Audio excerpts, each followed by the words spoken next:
In 3, 2. Hi, everybody. Welcome to the Todd and Erin Daily Stream. Now, can you explain again why you got me up at midnight last night? Science. Science, It's really? science. We're doing science today. Accurate science. Just like scientists. Watch. Well, you know we had to do this. I don't know why we had to do this so late at night. Yeah, but it's midnight as you look at your yeah. invisible watch. And so tonight, at this moment, we had to have the Whoppers. Oh, a few French fries without me. Okay, that's nice. That's good. Okay, move. All right, so What do we have here? what we have is the Burger King Impossible Burger, which contains what, by the way? It's a meatless burger. Okay. Huh. Now, they're bragging that this is so good that you almost cannot tell it from the original. Right. The patty itself is made from Impossible Foods' signature burger blend, which includes soy protein, potato protein, coconut oil, sunflower oil, salt, yeast, and a variety of emulsifying agents. What would that be? The key, not so secret ingredient is ham. Beef. Is ham. Is It's what? Ham. Ham. An iron-rich molecule that gives Impossible Burgers a I'm unique sorry. taste. I have a ham.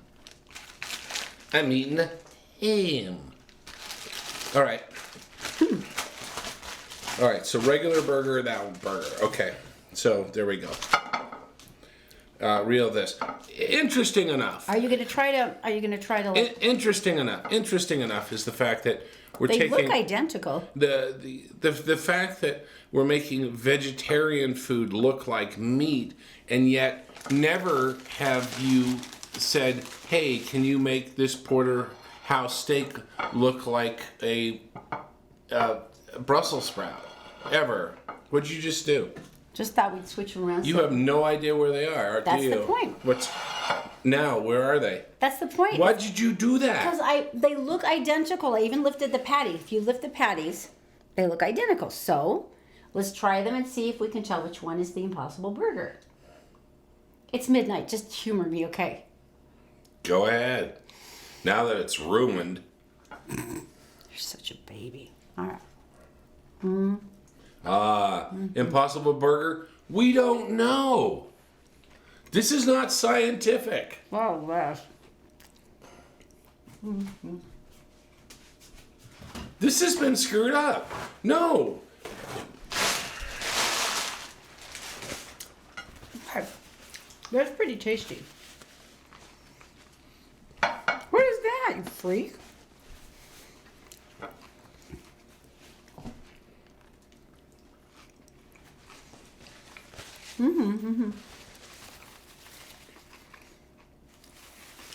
I can't believe you mixed them up.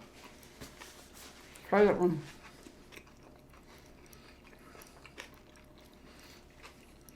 This actually tells us one of two things. One is that the Whopper was never that good tasting. And number two, These actually taste really good and I'm starving. Okay, take a bite of that.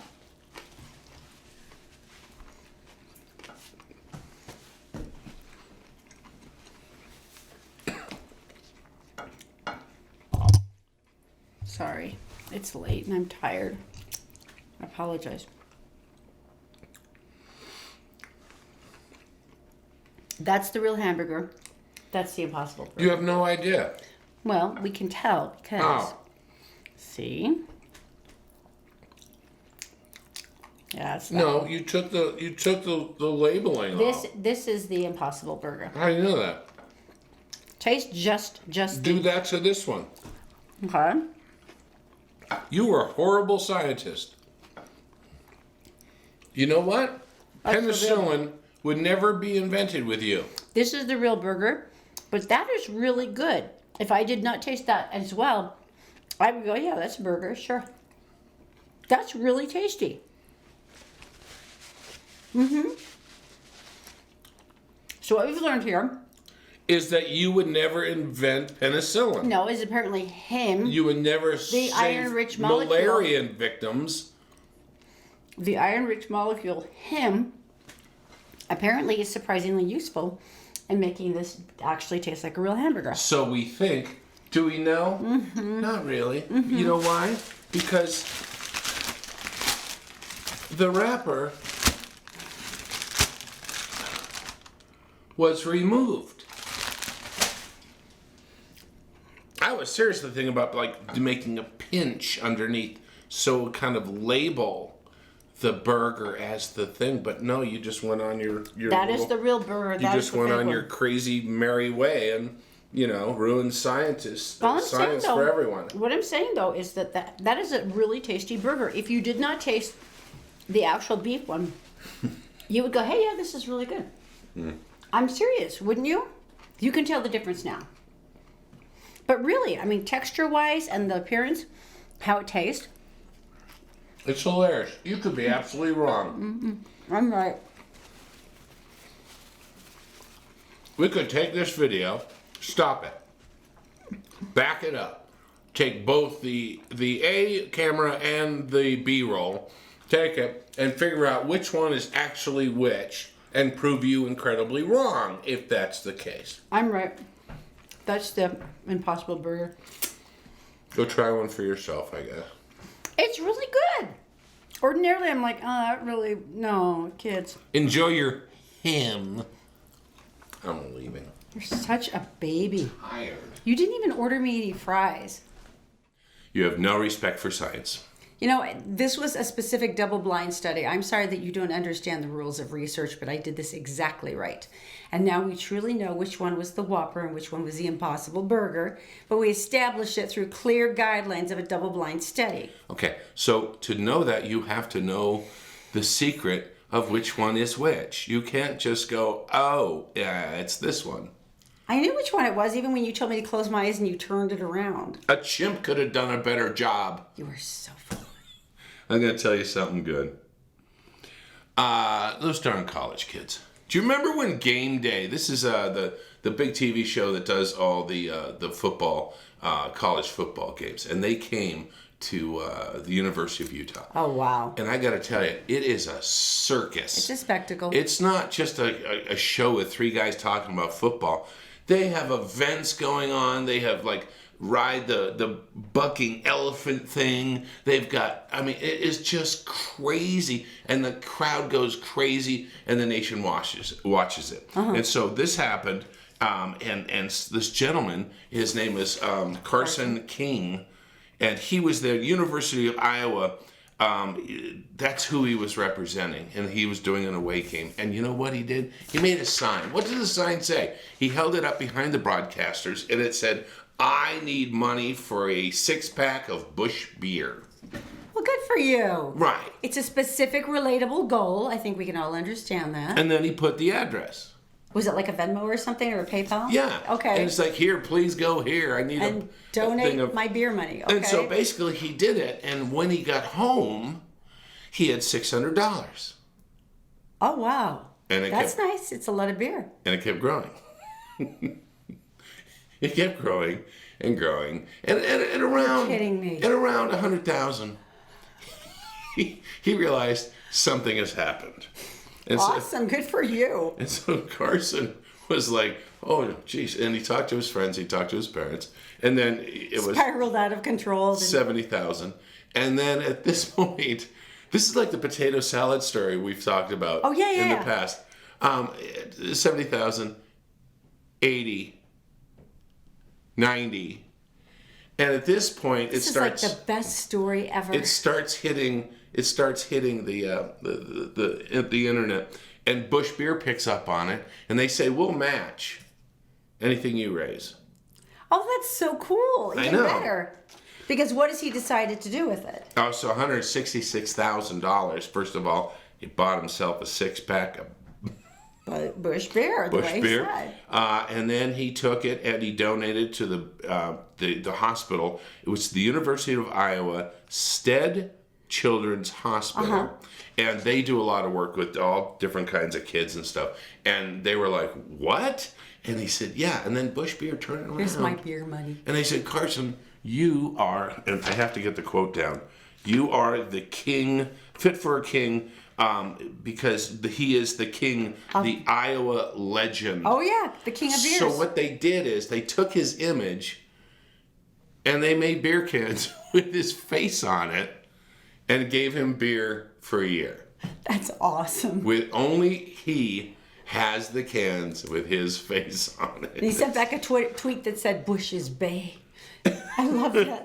It's so perfect. Oh, that is so funny. That's so awesome. And you know what? He did the right thing, and he had fun, and... The cool thing is that with all the matching donations, they ended up with $508,000 to donate to the Children's Hospital. They had him on, like, CNN. And, you know, CNN, and it's a really, you know, it's a news site and stuff. What an awesome kid, because, you know, he could have just said, well, you know, I'm in college, and I'm going to need this to pay off my tuition, so thanks. But he was like... But he donated it to charity. He was just like, yeah, it's really cool. And I got my can with my face on it. This is really awesome. Which, you know, is better to him than his tuition paid off. Oh. Maybe you can sell them. Hey, just a note, a little thought, a little bit of caution, just a thing to keep in mind. This comes from the Utah and Colorado state wildlife officials, because a woman from Utah was apparently driving through Colorado Springs with her 6-year-old, and she spotted something on the road. She went, oh dear. She stopped, pulled over. What was it? Oh, kitty. It was a wounded a cat. Oh. bobcat in the road. A bobcat. A wounded bobcat. Bobcat. Let me just clarify the bobcat part. So she picked up the wounded bobcat and put it in the back seat next to her 6-year-old child. Which is teeth and claws covered in fur, a killing machine. I think we've told you many stories about people attacked by bobcats and how they're lacerated. And she put the bobcat, which is injured and going to be terribly frightened and angry and defensive, next to her 6-year-old in the back seat. Cut her down the trunk. So she calls wildlife officials and they're like, oh my God. Get your kid. Stop and get the wild. And apparently they got to her in time. They pulled her over. She had her kid's blanket covering the bobcat in case it was cold. Because, got the 6-year-old out, took a picture and went, don't do this ever, ever, ever, they said. Fortunately, it was too injured to have actually hurt anyone, and they had to euthanize it because it was so badly injured. But it's like, they're like, don't ever put a wild animal in your car, especially not with your kids. You wouldn't think you would have to issue that warning. There's a great story in Maine that came from the 80s when station wagons were still hip, and some guy shot a deer, and he took the dead deer, and he put him in the station wagon in the back. Oh, at least he put him in the back. And the dead deer woke up. Oh. That probably didn't go great. No, the upholstery was massively mangled. Although this is so sick, but you know what? If I really did shoot one, I would put him next to me in the front seat with sunglasses on. Position him. If I got one, I would do that, and I'd strap you to the hood like they do. Well, it's a double laugh. I think that's you have to do that. Hilarious. Okay, now we didn't get the iPhone 11 because... Well, we don't need to spend $1,200 on a phone. That's adorable. We'd love that concept. But no, 3 different cameras in it, which is exciting because you see the 3 lenses, and that's the thing people are excited about and afraid of. Well, here's the deal. No one uses your phone to actually talk anymore because all of us communicate on social media. So really, the images you take and the video you take are far more important than anything you could say on the phone anyway. Are they really? But what they're saying is it's so... A lot of people are going, should I step up and buy it, or should I just try to make my phone last longer? I still have an iPhone 6, and here's my thought. They were actually talking to some of the experts. They say the main reason people get rid of their iPhone is because of the battery problems.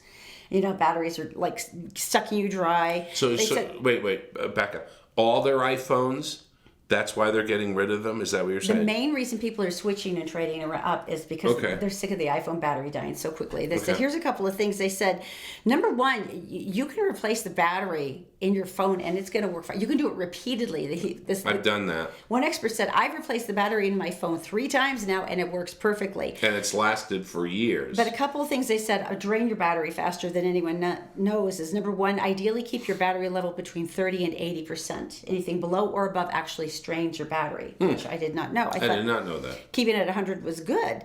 They said also double check before you pay to replace the battery to see if maybe it's the charging device, maybe it's the port where you... They did that for me. I remember they did that for me. Right? They said delete all the apps on your phone that you're not actually using, because we all tend to load apps and go, yeah, okay, I'll try that. And they're running in the background. Yeah. Turn off any unnecessary push notifications. Yes. And turn off location on services on apps where you absolutely don't need them. Yes. They say, because really, 'Cause your unless phone- you can even say I'll use the app location services when I'm using the app, but not otherwise. Because your phone is constantly thinking, why is she going to the 7-Eleven? What's all that about? And all those different programs, apps are running. Yeah, I can see how I would use it. Sucking your battery dry. But the 11, 3 cameras. It's like, who wants to see a dessert you're eating that we don't care about? But it's the most beautifully photographed dessert in history. It can be now. All right, now you have to explain this because Okay, don't say a word. Don't say a word. Okay. Don't. You said it. Louisiana, they still have roadside shows. There's gas stations that have things. They have cages. They have animals in the cages. Tigger the Tiger was one at this station, gas station rest stop, and he was. Those. I just hate those. Yeah, and he passed away. So they replaced him. Now, here's the deal. The couple on Thursday evening were driving, and as you do, and they were driving with their dog who was deaf, as you can, and they let the dog out to do its business, and the dog ran into a pen underneath some barbed wire. Now, good dog. You can't call the dog because it's deaf. That's a problem. So the woman climbed through the barbed wire and you must really like this dog. And went running towards the dog. Unfortunately, and I have to get the name right just for credit, Casper, who is in the penned-in area, who is a camel, decided to run over and was agitated. Now the woman had things in your pen, you know. The woman had the pet and put it through the fence. Husband grabs it, puts it in the car. Done deal. Story over. Except for the camel nudged her around the corral area and then finally ended up sitting on her. Oh, now our neighbor's Great Dane did that once to my niece when she was a toddler. That didn't work out well either. I want you to imagine a camel perching on you, rump first. Now, she's in the soil. She is face up, and the camel sits on her in the general groin area of the camel around the woman's face. Let's just get worse. Knowing worse. that she was in trouble. She was in trouble. She had to do something. Yeah, it's going to squish her. She had to escape. And her basic instincts kicked in. And she took a large bite of the camel's testicles. Just let that sink in for a second. The camel, being surprised, who wouldn't be, rose and jumped off of the woman and ran to the other side of the corral inside the little barn protective area. The woman got up and walked out of the corral. They were like staggered, but I'm guessing. And then later curled up in the shower crying. I'm talking about the camel. I'm thinking both of them. That's a guarantee. She was taken to the hospital and she was pronounced okay and one tough son of a gun. The camel or the woman? Woman. So anyway, you guys, thanks for watching. I'm sorry I left you with that image in your head. But, this could come in handy. Please share your stories if this ever comes in handy for you, that we have now given you a way to escape a camel sitting on you. This is more of a public relations kind of thing for you. Really? Safety tip? Safety tip. Well, we've learned that you don't put bobcats in the backseat of your car next to your kid. Yeah. And we've learned that you don't run into a camel's pen and let him sit on you. I feel like this has been a very educational day. You know what to do. There you go. You guys have a great day. We'll talk to you tomorrow on the Todd and Erin Daily I might almost stream. rather just die. Just squish the life out of it. Let's get it over with. Hey, what'd you do this weekend? You don't want to know. See ya.